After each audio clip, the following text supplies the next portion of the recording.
Alors nous sommes arrivés Daf Nun Aleph de Berachot, Nun Aleph pour le dimanche 28 Shevat. Nous sommes arrivés à la 13e ligne. Tano Rabanan, Chachamim enseigne Aspargos, Yafé la lève, Uetov la Ainaim, Choshiken livne me'aim. Donc Chachamim enseigne donc Aspargos. Ils disent, Rashi explique que c'est un verre de vin ou de liqueur mélangé à autre chose, qui avant il buvait ça le matin à jeun. Alors l'Agma a dit, c'est bon pour le cœur et c'est bon pour les yeux, et à forcerer pour les intestins. Celui qui est habitué avec cela, c'est bon pour le corps. Celui qui se saoule de cela, par contre, c'est mauvais pour le corps. Alors vient l'Agma a dit, si on me dit que c'est bon pour le cœur, donc si on parle donc une boisson à base de vin. Après, et après tu me dis à forcerer pour les intestins. L'Agma a dit, pourtant, il y a une braïta qui dit, les ramat caché. Alors il dit, là, ce sont des initiales de lev ain tchol. C'est-à-dire, on dit que l'aspargos, il est bon pour le cœur, les yeux et pour la rate. Mais les ramat caché, ramat, c'est les initiales de roche, me'aim tahtoniot. Donc la tête, les intestins et les gros intestins. Et donc, comment tu as dit que c'est bon pour les intestins, hein? Alors, on a dit qu'Etaniahahi, quel c'est qui a dit que c'est bon pour les intestins? Bimyushan, c'est quand le vin, il est trop vieux. Alors que c'est qui a dit que c'est mauvais pour les intestins, hein? Ça, c'est quand le vin, il est donc récent. D'ailleurs, on a ramené une preuve qui est comme on a vu dans la Mishnah. Quand quelqu'un dit, je fais un vœu de ne pas boire du vin parce que le vin, c'est mauvais pour les intestins. Alors les gens lui disent, mais tu sais pas que le vin vieux, c'est bon pour les intestins, au contraire. Et lui, il n'a rien dit. Là-bas, la Mishnah a dit, tu vois bien que là-bas, on dit effectivement, il est interdit de boire du vin nouveau, mais il a le droit de boire le vin vieux. Mais là, tu vois bien qu'il y a une différence entre le vieux et le bon et le neuf. Tano Rabanan Chachamim enseigne. Il y a 6 choses qu'on a dit au sujet de cette boisson, fameuse boisson aspargos qu'on buvait à jeun, donc.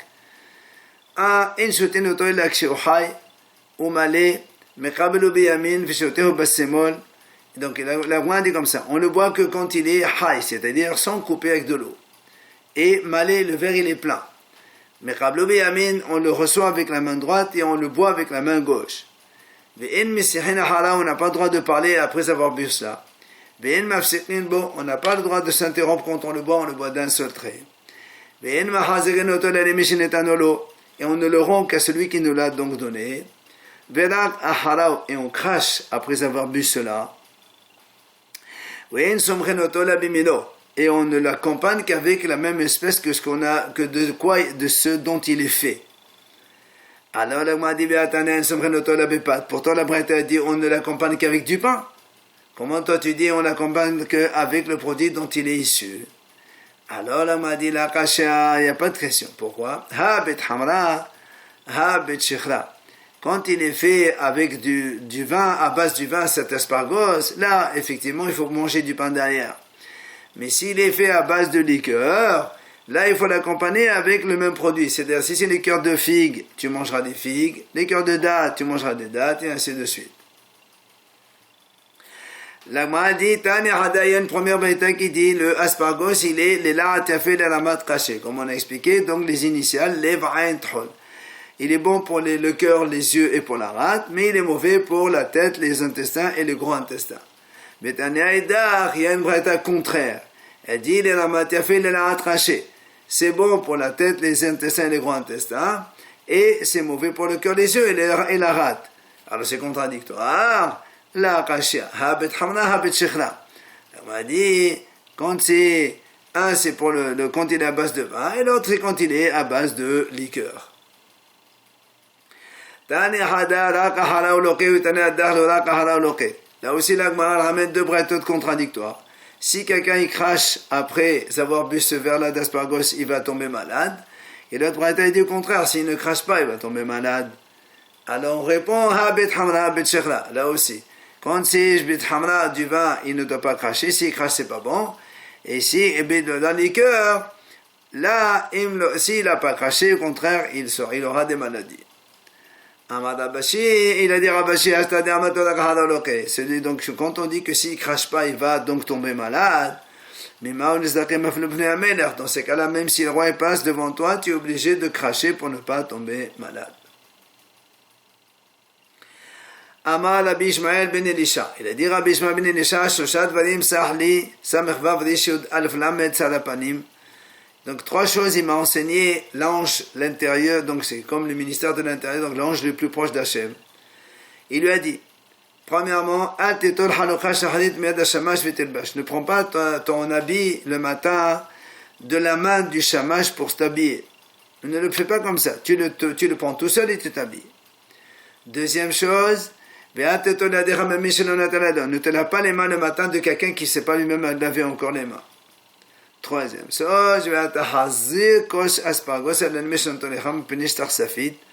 ne rends pas le verre d'aspargos qu'à celui qui te l'a servi. Pourquoi? À cause de shtar safit.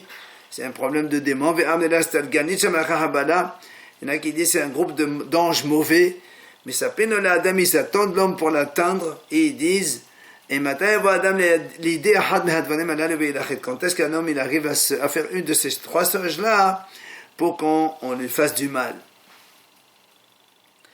Le l'ange de la mort, il m'a dit 3 choses. Ne prends pas ton habit le matin de la main du shamash pour t'habiller, mais il faut que tu le prennes tout seul. Ne te lave pas les mains de celui qui ne sait pas encore laver les mains. Et ne te mets pas devant les femmes quand elles reviennent d'avoir accompagné un mort au cimetière. Pourquoi?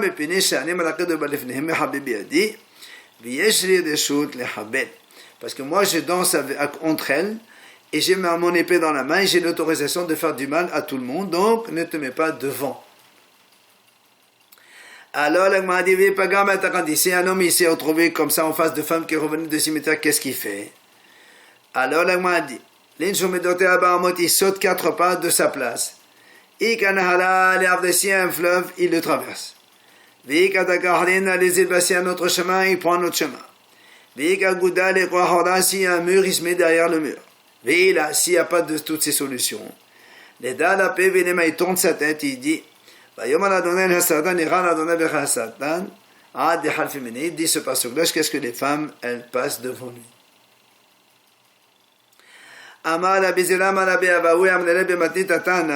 Donc certains disent que c'est la Breta, mais pas Rabbi Zera ou non Rabbi Avou. Il y a 10 choses qu'on a enseignées à propos du kos du verre de Birkat Amazon. C'est quoi? Ta'un haddaha, il faut le laver. Ushtéfa, de le rincer.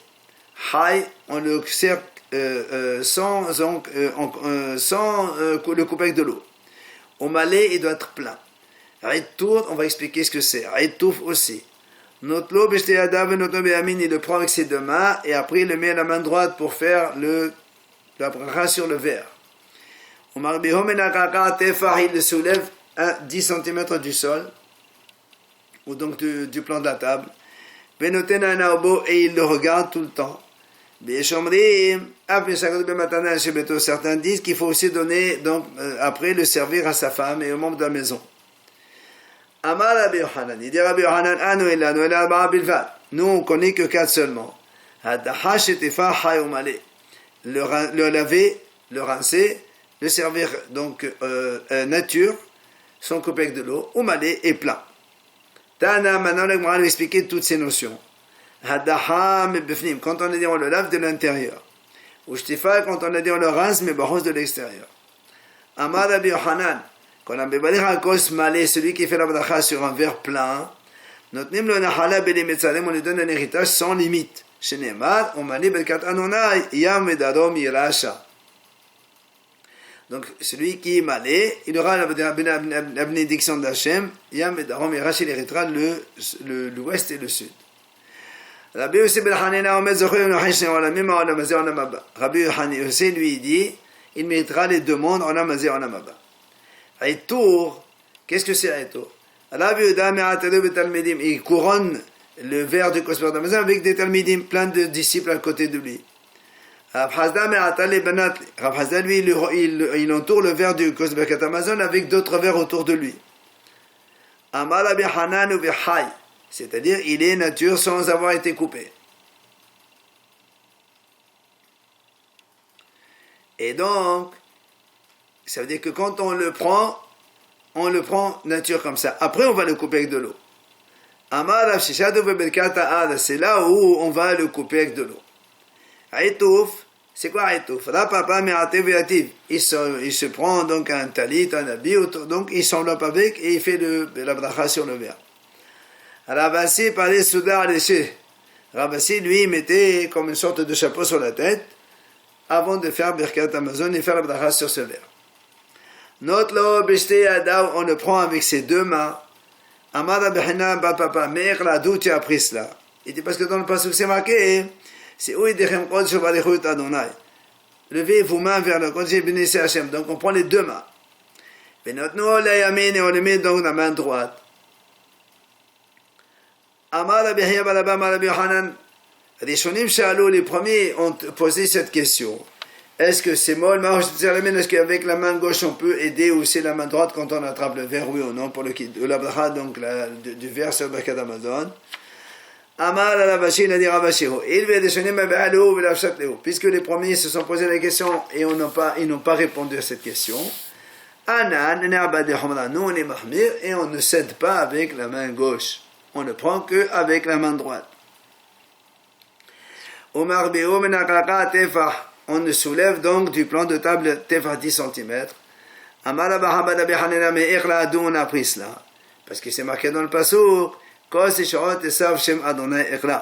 donc, je lève, et donc je prononce le nom d'Hachem, donc il faut le soulever.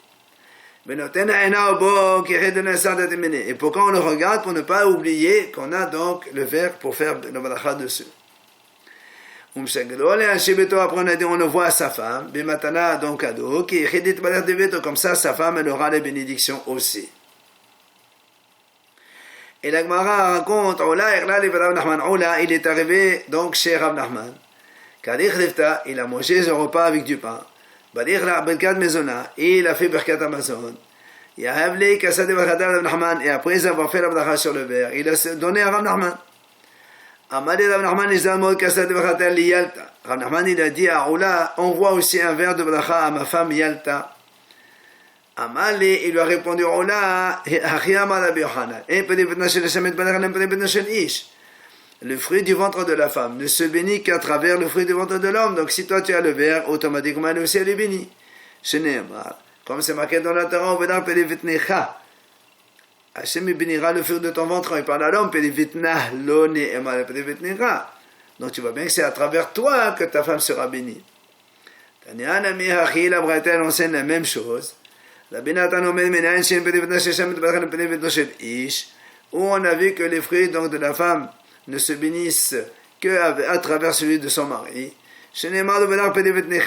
La Torah a dit Hachem bénira le fruit de ton ventre en parlant à l'homme. Il n'y a pas marqué le fruit de son ventre à elle, la femme.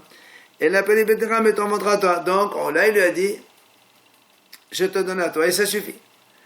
Entre-temps, Yalta, elle a entendu qu'il ne voulait pas lui amener un verre de kidouche, de Birkat Amazon. Elle est partie donc en colère, elle est allée dans la cave à vin. Elle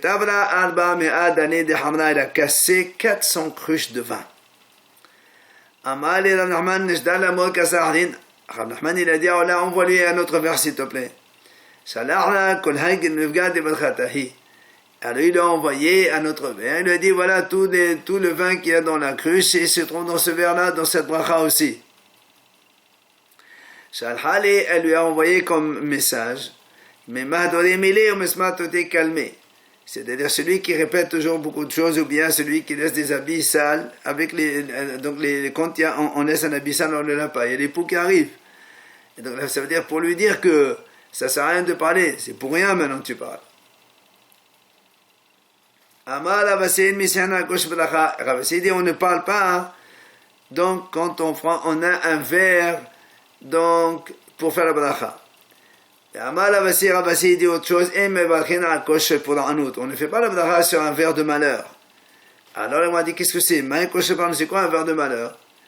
Amar Rav Nachman bar Yitzchak, kosheni.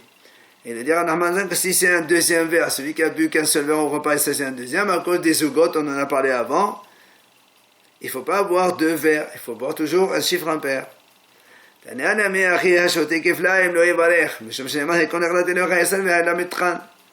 Celui qui boit une paire, donc un couple de verres de vin, donc une chiffre pair, il ne peut pas faire la bracha parce que c'est marqué prépare-toi pour le ça, et ça c'est pas une bonne préparation.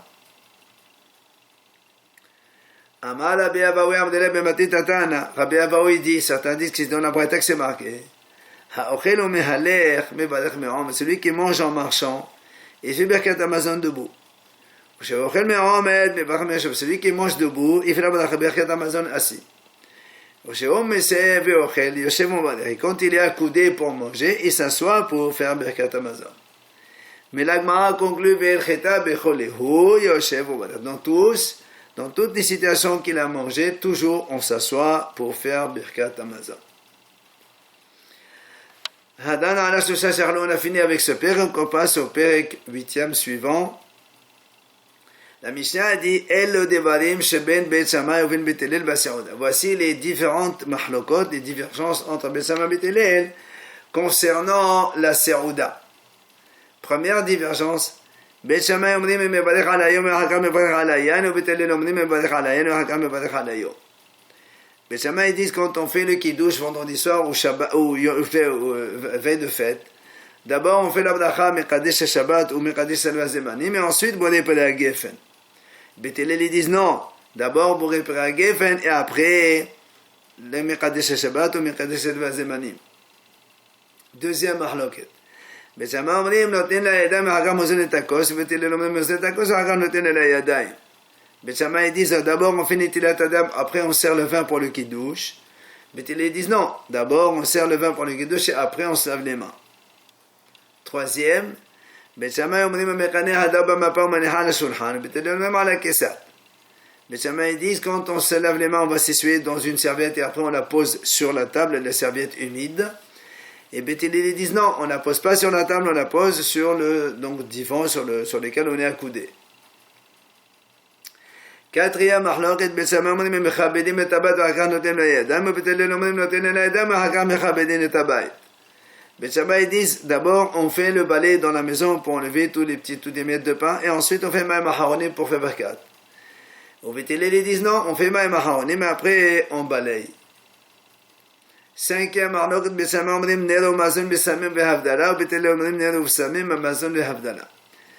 Quand quelqu'un il a un seul verre de vin le samedi soir, après avoir mangé, il va faire donc le verre de Birkat Hamazon et le Havdalah en même temps.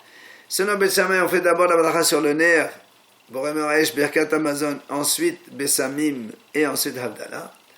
Beit Hillel disent non, d'abord les veilleuses et les Bessamim, ensuite Birkat Hamazon et la Havdalah. Beit Shammai omrim shebala me'or ha'esh, Beit Hillel omrim borei me'or ha'esh. La bracha sur le feu, Beit Shammai dit c'est shebala me'or ha'esh. Beit Hillel disent non, on dit borei me'or ha'esh. Après la Mishnah dit en mevarchin, on ne fait pas de bracha, lo ala net, lo ala besamim shel akum, ni sur les veilleuses ni sur les parfums, les encens d'un goy, de avodah zara. Velo ala net, velo ala besamim shel mitim, ni sur les veilleuses et les besamim des morts. Velo ala net, velo ala besamim shel avodah zara, ni sur les veilleuses et les besamim de la avodah zara elle-même. On ne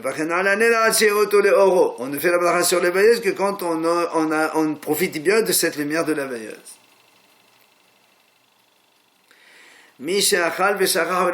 Celui qui a mangé, il a oublié, il n'a pas fait Birkat Hamazon. Beit Shammai dit il doit retourner à sa place pour faire Birkat Hamazon. Beit Hillel disent non, il n'a pas besoin de revenir là où il s'est rappelé, il fait la bracha Birkat Hamazon là-bas. Jusqu'à quand? Jusqu'à combien de délai après le manger? Jusqu'à ce qu'il y a eu la digestion de ce qu'il a mangé dans son ventre.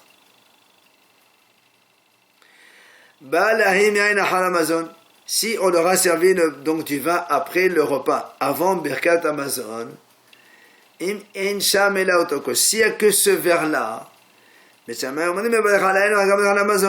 dit, c'est fait d'abord Bodeh Pedagé, fait Birkat Hamazon, et après il fait Birkat Hamazon donc. Au Beit Hillel, ils disent non. Omrim, il fait d'abord Birkat Hamazon, et après Birkat Hamazon, il fait la bracha du Geffen. Enfin, dernière idée de la Mishnah. On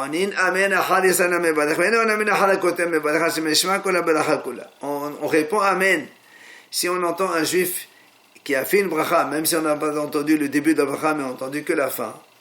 Par contre, si on entend un kouti qui fait la bracha, on ne répond Amen que quand on a entendu toute la bénédiction depuis le début, pour bien être sûr qu'il a fait la bracha au nom d'Hachem et pas autre chose. Gemara, maintenant on revient à la première discussion. Tano Rabbanan, Chachamim disent, les banim sheben Beit Shammai Beit Hillel b'seuda les mahlokot entre Beit Shammai et Beit Hillel dans le repas. Beit Shammai omrim bevalech alayim hakam b'chal yayin. Beit Shammai disent quand on fait kiddush, d'abord on fait mekadesh Shabbat par exemple sur vendredi soir, et après Bodeh Pedagé. Pourquoi? Shehayom godem lahen she'avo. D'abord c'est le vin et c'est le jour, c'est le Shabbat qui a fait qu'on amène le vin. S'il n'y avait pas Shabbat, on n'est pas obligé d'apporter du vin. Et deuxième raison, et en plus, Shabbat il est déjà entré avant que le vin arrive, donc Shabbat il est avant. Donc c'est pour ça qu'on fait d'abord Mekadesh Shabbat, ensuite le vin. Au Beit Hillel disent non, d'abord on fait Bodeh Pedagé, et après on fait Mekadesh Shabbat. Pourquoi? Car c'est grâce au vin qu'on fait Kiddush. S'il n'y a pas de vin, on ne fait pas de Kiddush. D'abord, la haine est notre explication, ils disent Beit Hillel. Bekatayen Tedera, Bekatayen Mena Tedera. La Bekatayen, c'est quelque chose de courant. Tous les jours, on boit du vin, on fait Begefen. Alors que Kiddush Mekadesh Shabbat, c'est une fois par semaine, donc c'est moins courant. Et on a un principe. Tadir Vesheno Tadir, Tadir Kodem. Quand il y a quelque chose qui est courant et l'autre n'allait pas, on commence par celui qui est plus fréquent. L'alacha qui devrait Beit Hillel, et la Gemara dit l'alacha est comme Beit Hillel. Maintenant, la Gemara a posé une question. Pourquoi Beit Hillel les avait besoin d'amener une deuxième explication? Quand ils ont dit c'est le vin qui amène la Kiddush du Kiddush, c'est bon, on a compris. Pourquoi tu amènes une deuxième explication? Tu as des visions à dire. En fait, la Gemara a dit parce que Beit Hillel te disent Beit Shammai, ils ont amené deux raisons. Comme quoi, il faut d'abord faire le Shabbat, après le Geffen. Et moi, j'ai donné une seule raison. Voilà, moi j'ai une deuxième raison. Donc, comme on a dit, le vin c'est courant et le Shabbat c'est une fois par semaine. Alors, on a dit ensuite, halakha qui devrait Beit Hillel. Pshita, on a dit c'est évident qu'on a la halakha comme Beit Hillel de Hanaf Kabatrol, puisqu'il y a une voix Ménacha même qui est sortie, elle a dit la halakha comme Beit Hillel. Alors, l'Agman répond. Je peux te répondre que ça a été dit avant que la batrol, la voix céleste, n'ait confirmé que la halakha comme Beit Hillel. Et même si tu dis c'était après la voix céleste. Et pourquoi on a dit ici la halakha comme Beit Hillel? Parce que Rabbi Yoshua lui il dit on ne fait pas attention à une voix céleste. Et donc j'aurais pu penser que bon on fait ce qu'on veut. Et tu dis non, même ici la halakha est comme Beit Hillel.